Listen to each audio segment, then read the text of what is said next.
কাবার কসম খেয়ে বলতেছি, আজ যদি আবু বকরের শাসন থাকতো, আজ যদি ওমরের শাসন থাকতো, আজ যদি উসমান আলীর শাসন থাকতো, মধ্যপ্রাচ্যের চতুর্দিকে সেইখানে মুসলমান, সেই দিকে ইহুদি, সেইখানে ইহুদিদের হাতে মুসলমান নির্যাতিত হতো না। মুসলমান আজ সারা বিশ্বে নির্যাতিত।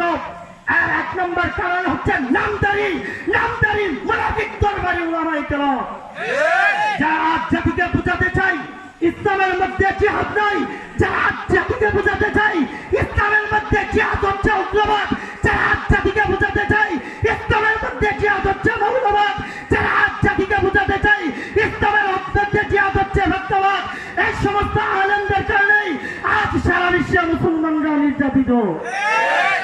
প্যারা হাজিরিন, ঐক্য হওয়ার সময় এসেছে, ঐক্য হওয়ার সময় এসেছে। আর কত মাইর খাবে।